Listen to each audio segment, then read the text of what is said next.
Salam, hər vaxtınız xeyir olsun. Keçən səfər söz verdiyimiz kimi ismin yerdə qalan hallarını izah edəcəm.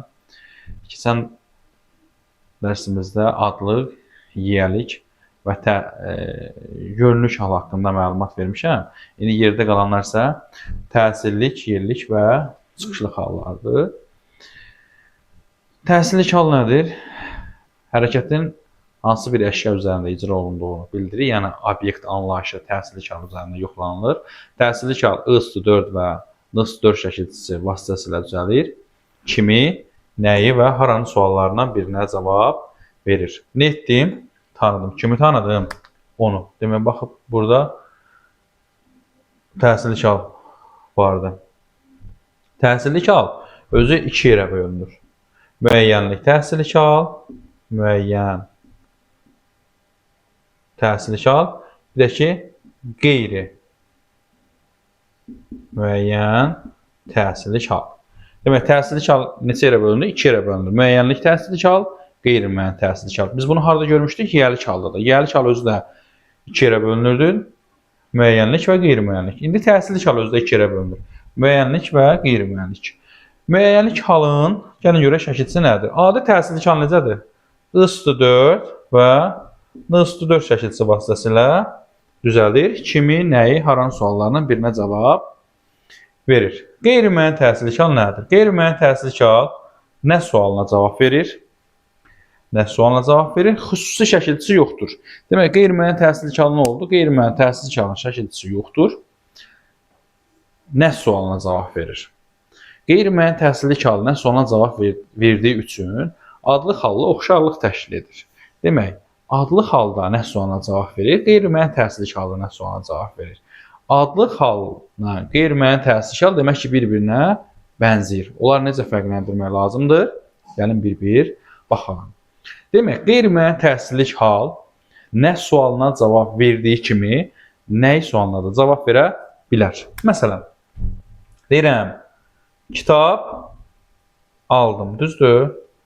Nə etdim? Aldım. Nə aldım? Kitab aldım. Görürsün, nə sualına cavab verdi? Baxın, bunu asanlığına nəyi aldım? Nəyi aldım? Kitabı aldım. Sualına cavab verə bildi. Demək, bu adlı halda deyil. Maşın sürürdüm. Maşın sürür.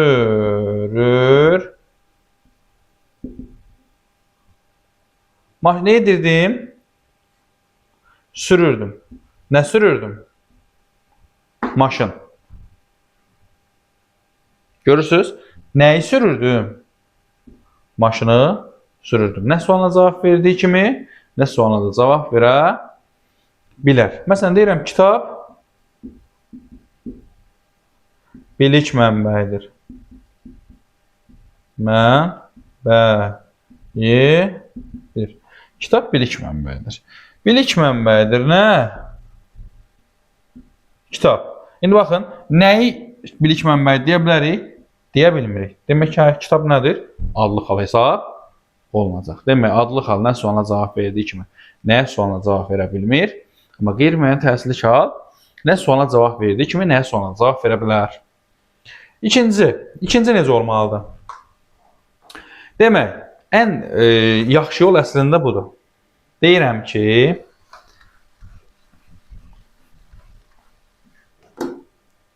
qeyri-müəyyən təsirlik hallı sözlərin əvvəlinə o və bu əvəzliklərini artırdıqda o asanlıqla müəyyənlik təsirlik hala çevrilir. Amma adlı hallı sözlərin əvvəlinə o bu əvəzliklərini artırdıqda söz kontekstində heç bir fərqli yaranmır. Çünki adlı halın şəkilçisi yoxdur. Deyirəm ki, kitab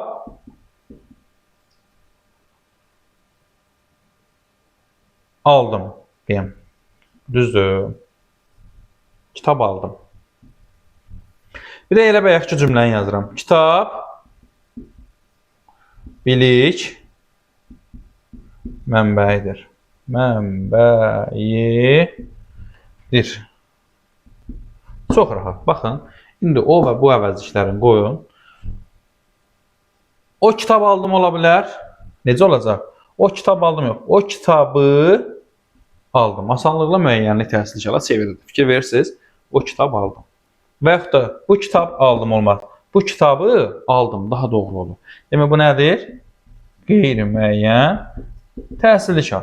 Baxın, kitab bilik mənbəyidir. Bax yazıram. Bu kitab bilik mənbəyidir. Kitab sözündə hansısa bir dəyişiklik olurmu?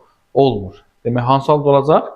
Adlı halda hesab olunacaq. Ən yaxşı yollardan biri elə budur.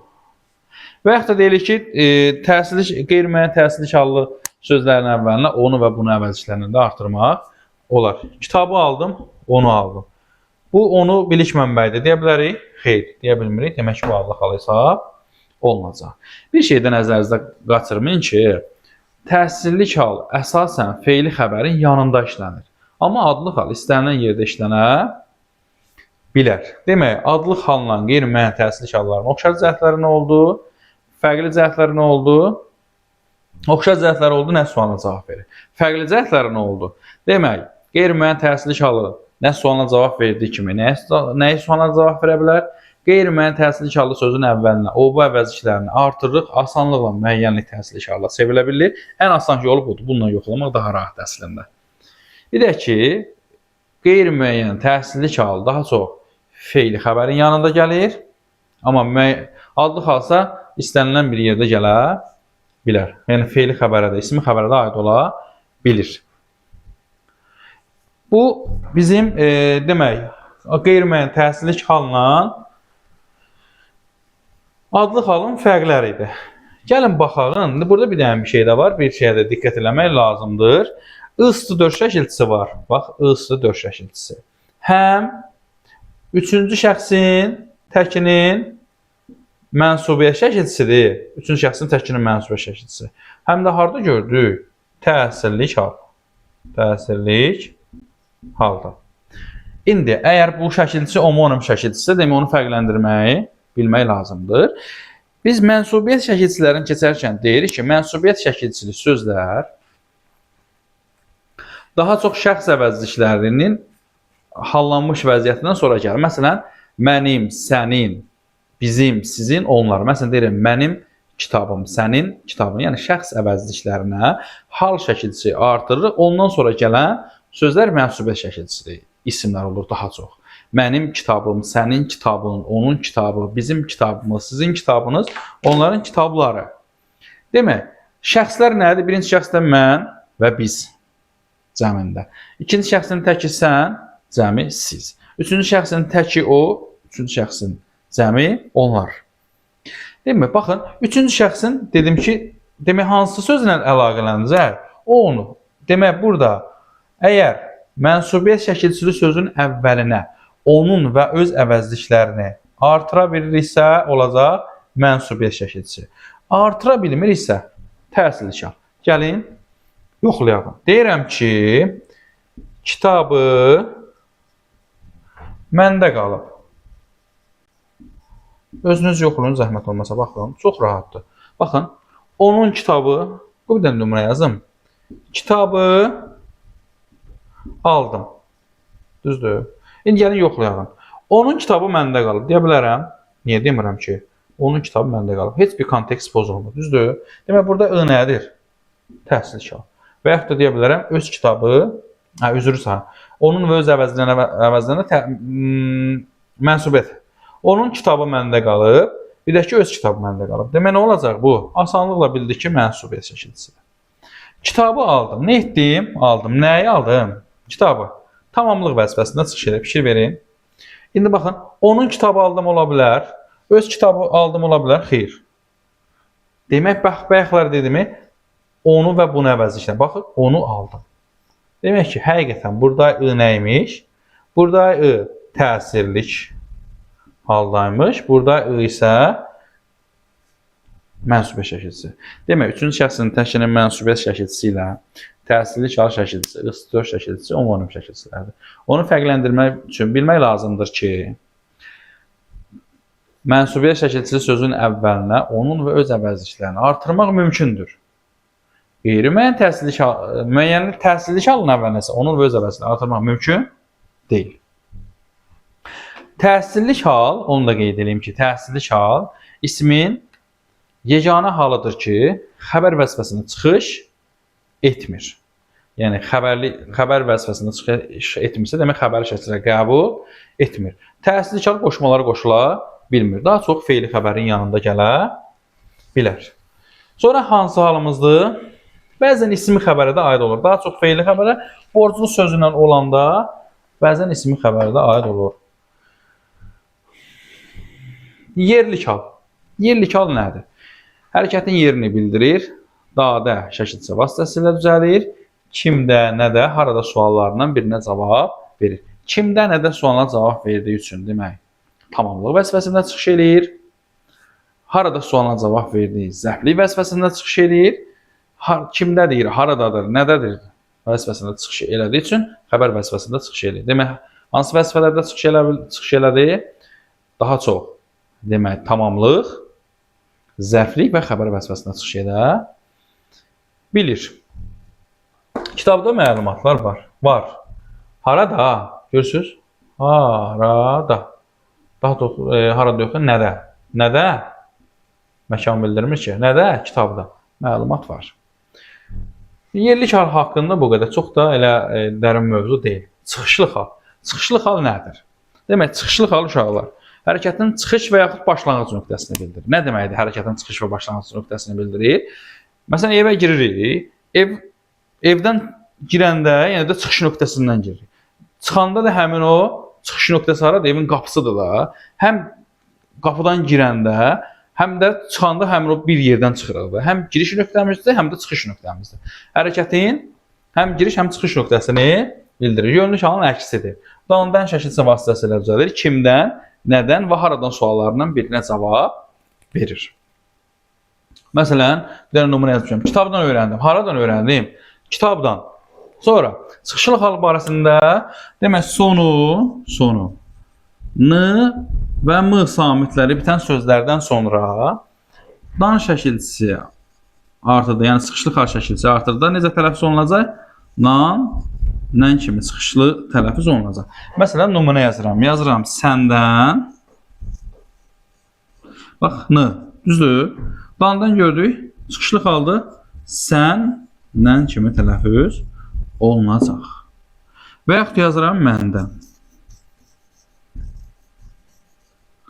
Necə tələffüz olunacaq? Məndən kimi tələffüz olunacaq. Demək, uşaqlar, ismin neçə hal oldu? 6 hal olur. Adlıq, yiyəlik, yönlük, təsirlik, yerlik və çıxışlı hal. Adlıq hal nə oldu?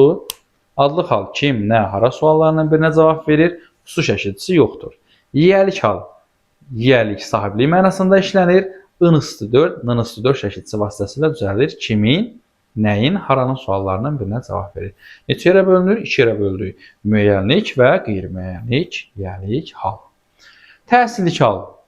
Yönlük haldan. Yönlük hal nədir? Hərəkətin yönlü istiqamətini bildirir. A, ə, ya şəkilçisi vasitəsilə düzəlir.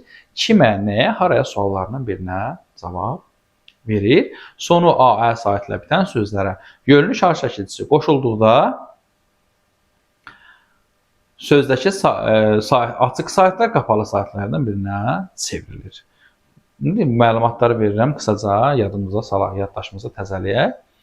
Gəldi nə? Təsirlik hal. Təsirlik hal dedik ki, hərəkətin hansı əşya üzərində icra olduğunu bildirir. I-4 və N-4 şəkilçisi vasitəsilə düzəlir. I, I, U, Ü, N, N, N, kimi, nəyi və haranın suallarından birinə cavab verir. 2 yerə bölünür müəyyənlik və qeyri-müəyyənlik təsirlik hal. Onun barəsində indi məlumat verdik. Sonra yerinə qaldı. Yerlik hal. Hərəkətin yerini bildirir. Dadə, demək, şəkilçisi dadə, sualları kimdə, nədə və harada suallarından birinə cavab verir. Çıxışlı hal dedik ki, hərəkətin çıxış və başlanğıc nöqtəsini bildirir. Dan şəkilçisi vasitəsilə düzəlir. Kimdən, nədən, haradan suallarından birinə cavab verir. Sonu və n və m samitlə bitən sözlərdən sonra çıxışlı hal şəkilçisi qoşulda çıxışlı hal şəkilçisi nandan kimi tələffüz olunur. Bunu da qeyd edeyim. Bax, yönlük halda dedik ki, sözün öz kökündə dəyişiklik baş verir. Şəkilçidə dəyişiklik baş vermir. Amma çıxışlı halda da əksinədir. Sözdə dəyişiklik baş vermir. Şəkilçinin özü nandan kimi tələffüz olunur. Testlərimizdə aldadır bəzən. Sağ olun, təşəkkür edirəm.